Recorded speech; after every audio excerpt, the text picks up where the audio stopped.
A few weeks ago at the very first home game, you remember the massive rainstorm, right?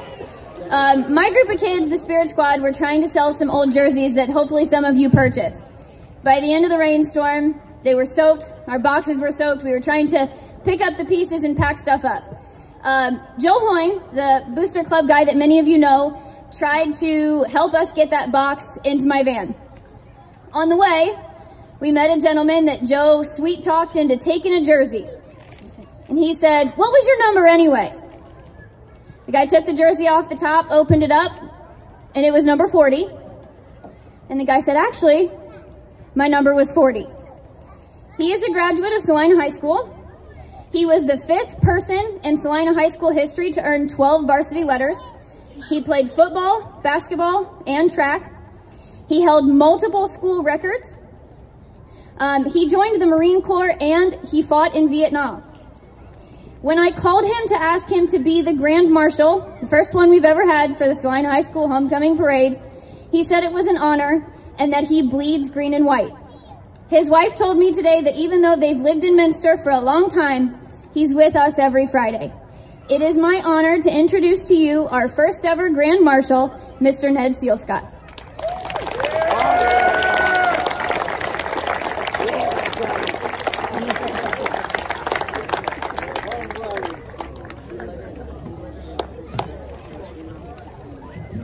Good evening. If you haven't figured it out, I'm not a senior. Unfortunately, age won't let me qualify for that. I began to calculate tonight that the last homecoming I went to, are there any math majors out there? Hold your hand up. Math majors? My last homecoming was 1963. Okay? I heard that. I heard that ooh over there. But one thing about it, and one thing I want to share, is that I'm so very grateful for this opportunity, and I'm tremendously grateful for the honor. And I think if you all realize that once a Bulldog, always a Bulldog. I don't care if it's sports, if it's in the classroom, your enthusiasm, your positive spirit is going to take you a long way. As long as you've got that, like I said, you take it into the classroom, you take it into athletics. Winning or losing is important, but it's not the only thing. Giving 100%, like the coach said before, is probably the most important thing. So I appreciate you welcoming me home, and go Dogs.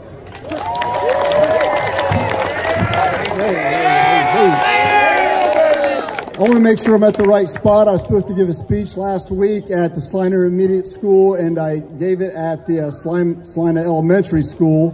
So I gave 2 speeches last Friday, so I hope this is the right spot. Thank you, Alicia. Thank you for ever put the homecoming week together. I know there's a lot of work that goes into it, and ultimately it's for these young people in front of us to make it a special homecoming week, the Defiance Week. I'm going to speak just briefly on work ethic and having some grit and mental toughness or mental fortitude. And in 2019, society makes things very easy for people. A lot different than it was even 10 or 15 years ago when I came through. But with instant gratification, people wanting to take the easy route with social media, etc., it's really easy for kids to give up, throw in the towel, rather than to try to persevere and be relentless. So what we try to teach our football kids is to be relentless, to have some grit, and then we try to teach them what it means to have a good work ethic. And we talk mainly about want versus work. Want versus work. It's easy to want something. It's easy to want good grades. It's easy to want to be wealthy, to be rich. It's easy to want to be in a relationship or to stay in a relationship. And it's easy to want to win a game on Friday night. That's the majority. The minority will work for those things. The minority will work in school for good grades. Okay, the minority will work to get money, to work, to be accountable, to show up every day, to work hard for their family. The minority will work for their family to keep relationships together. And the minority will work to try to win a football game on Friday night. That's why there's not 400 boys playing football. Instead, there's 70. So it takes a special person to be in an extracurricular activity. It takes just a little bit more to be part of it. And that's why these young people involved in all these activities outside of school are the minority, and that's why they're held to a much higher standard than everyone else. So props to these young people. And it relates really well to this football program. This is my 10th year being back in Celina, 3rd year as a head coach. But this football team this year, although we're only 3-3, this is by far the most mentally tough group of kids I have ever coached in the 10 years that I have been here. If you've been to the games on Friday night, most of the games have been nail biters and came down to the end. Some we've won, others we've lost. But every Friday they keep coming back, they keep swinging, and they keep playing for their brother to their left and to their right. And that is what I'm most proud about this team, and we're only getting better, and I'm really excited going into these last 4 weeks with this group. It's a very special group, led by a very special group of seniors that it's a pleasure and a blessing for me to get a coach. And I don't think they're told that enough throughout the course of a year, the grind of a year, but the coaches talk adamantly about how much we respect this particular group. And I just hope they keep going. Our goal every week is to be 1-0 at the end of the week and to celebrate. Last Friday, we're a play or two away from beating the best team in the league. It didn't go our way. Football is a microcosm of life. Sometimes you work for it, you deserve to win, you deserve something, but you don't always get it. Some people after that will lay down and give up, wave the white flag. That's not this group. I guarantee you get a group Friday night that comes back swinging, that is hungry, that is upset about last week, and that gets a win on Friday night so we can do some celebrating about 9:30. Again, I'm very proud of this group. It's an honor to coach you guys. It's a lot of fun. We have 4 weeks guaranteed left. Let's make the most of it and get a win on Friday night. Go Dogs. How's everybody doing tonight? Good. This is actually the first time I've came to this the homecoming parade and this event, and it's actually really cool. I'm glad you guys started this. It's good to see everybody here and all the different sports and the band and everybody here. It's awesome. I'm here to talk about a little bit about Celina and why I like it so much. Obviously, I grew up in Celina. I went through the Celina schools. I can remember when I went to, it's junior, senior year, getting time to pick out a college. I went to one college visit. I went to Wright State Dayton. We spent the day there. Liked everything I seen. Walked around, obviously seen all the classes and all the different facilities they had.